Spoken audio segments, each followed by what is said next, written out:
آپ یقینی طور پر اس بات سے پریشان ہیں کہ کماتے ہیں لیکن اس کے اندر برکت نہیں ہے، صبح سے شام تک محنت کرتے ہو لیکن پھر بھی پورا نہیں ہوتا، مہنگائی غربت کی وجہ سے پریشان رہتے ہیں۔ کیا دوستو آپ نے کبھی سوچا ہے کہ ایسا کیوں ہوتا ہے؟ یقینی طور پر آپ نے نہیں سوچا ہوگا۔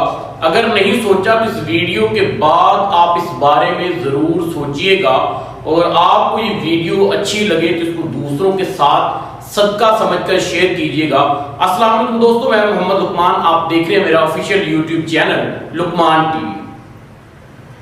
جلال الدین فرماتے ہیں کہ جب میں اپنے شیخ کے ساتھ، اپنے استاد کے ساتھ تھا، جب میں اپنی تعلیم حاصل کر رہا تھا، وہ جو وظیفہ ان سے لینا تھا وہ حاصل کرنے کے لیے میں ان کے ساتھ تھا، تو انہوں نے مجھے ایک کام پر لگایا۔ کام لوڈنگ اور ان لوڈنگ تھا، ٹرک کے اندر سامان رکھنا اور وہاں سے اتارنے کا کام تھا۔ تو لہٰذا میں وہاں پہ صبح جاتا اور شام کو جب واپس آتا، وہاں سے جو مزدوری ملتی میں استاد کو لا کر دے دیتا، تو استاد اس میں سے 2 وقت کے کھانے کے پیسے رکھ کر باقی خیرات کر دیتے۔ میں نے ایک دن شیخ سے پوچھا کہ شیخ صاحب یہ کیا ماجرا ہے، کیا معاملہ ہے؟ انہوں نے کہا کہ 11 مہینے تک بغیر کچھ کہے، بغیر کچھ بولے تم یہ کام کرتے رہو، میں 11 ماہ کے بعد تمہیں اس کے بارے میں بتاؤں گا۔ جلال الدین فرماتے ہیں کہ میں 11 ماہ تک کام مسلسل کرتا رہا۔ جب 11 ماہ پورے ہو چکے تو شیخ نے مجھے کہا کہ آج تم نے حسب معمول کام پر جانا ہے، لیکن پیٹ درد کا بہانہ لگا کر سارا دن کام نہیں کرنا اور شام کو اجرت لے کر واپس آ جانا ہے۔ جلال الدین فرماتے ہیں کہ میں نے ایسا ہی کیا، میں کام پر گیا، سارا دن میں نے وہاں پر کام نہیں کیا، پیٹ درد کا بہانہ بنا کر وہاں پر لیٹا رہا اور شام کو اجرت لے کر میں وہاں سے واپس لوٹ آیا۔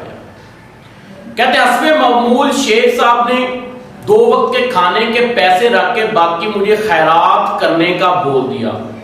کہتے ہو 11 ماہ کے اندر پہلا دن تھا، پہلی مرتبہ تھا کہ خیرات کرنے کو میرا دل نہیں کر رہا تھا۔ وہ پہلا دن تھا کہ میں نے پیٹ بھر کے روٹی کھائی اور اپنے کمرے کی کنڈی لگا کر گھوڑے بیچ کر سو گیا۔ میں اتنا سویا، اس کے باوجود یہ صبح میں اٹھا تو میرا جسم تھکا تھا، میری نیند پوری نہیں تھی، مجھے بے چینی اور سکون تھی۔ کہتے پہلی مرتبہ ہوا کہ میرے جسم کے اندر سے بو آ رہی تھی اور مجھے اس بو کو دور کرنے کے لیے خوشبو لگانی پڑی۔ کہتے میں نے شیخ صاحب سے پوچھا کہ شیخ صاحب یہ کیا ماجرا ہے؟ تو شیخ صاحب کہتے ہیں کہ میری خود کی جو 40 سال کی ریاضت ہے اس کا میں نچوڑ بتانے جا رہا ہوں۔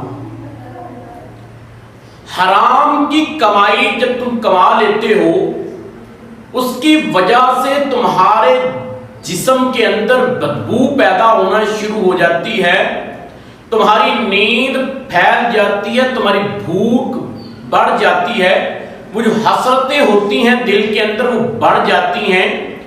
جلال الدین کہتے ہیں میں نے ان سے سوال کیا کہ حلال و حرام کا کیسے پتا چلے گا؟ کہا کہ جس وقت سننے، دیکھنے اور چکھنے کو دل کرنے لگ جائے، اس طرف دل بڑھنا شروع ہو جائے، جب تمہارے دل میں امیری کا خیال آنا شروع ہو جائے، یہ لالچ ہو کہ تمہارے پاس بھی یہ چیز بھی موجود ہو، یہ چیز بھی موجود ہو، تو سمجھ لو کہ تم حرام کی طرف جا رہے ہو۔ یہ جو ایک لقمہ تم نے حرام کا آج کھایا ہے، یہ 40 دن تک تمہیں ستائے گا۔ جلال الدین کہتے ہیں کہ میں نے بڑی سی آہ بھری اور ان سے سوال کیا کہ اس سے کیسے بچا جا سکتا ہے؟ کہتے ہیں شیخ صاحب نے کہا روزے رکھو، خاموشی اختیار کرو، لوگوں سے کم گفتگو کرو، خود کو اللہ کے ذکر کے ساتھ جوڑ دو، جو مل رہا ہے اس کے اندر شکر ادا کرو، اس کے اندر گزر بسر کرو، زیادہ کا حرص اور لالچ نہ کرو. جب زیادہ کا حرص اور لالچ کرو گے اور بڑی بڑی خواہشات کو دل کے اندر پال لو گے تو پھر اپنی استطاعت سے زیادہ چیزیں خریدنے کے لیے تم ہر ناجائز طریقہ استعمال کرو گے. شیخ صاحب فرماتے ہیں کہ ایک ایسا اسم ہے جو اس بند تالے کو صرف کھول سکتا ہے, وہ اسم حلال کا رزق. جو شخص حلال کا رزق کماتا ہے یہ اس کی زندگی کو خوشبو سے بھر دیتا ہے, اس کی زندگی کے اندر سکون چین آ جاتا ہے. حرام کی کمائی سے سب سے پہلے اس کی معاشرے کے اندر عزت جاتی رہتی ہے, اس کا بگاڑ پیدا ہوتا ہے, اس کی اولاد نافرمان ہوتی چلی جاتی ہے اور آخر کے اندر اس کے جسم کی رونق ختم ہو جاتی ہے, اس کے چہرے کا نور ختم ہو جاتا ہے. تو لہذا حلال کے اوپر ہی اتفاق کریں, حرام سے بچنے کی ہر ممکن کوشش کریں, بلکہ یہاں تک کہ حرام کے لقمے کو ہاتھ بھی مت لگائیں, کیونکہ اس سے آپ کی زندگی کے اندر بہت سی مصیبتیں جنم لیں گی. اللہ تعالیٰ سے دعا ہے کہ اللہ تعالیٰ ہمیں حلال رزق کمانے کی توفیق عطا فرمائے. آمین. شکریہ.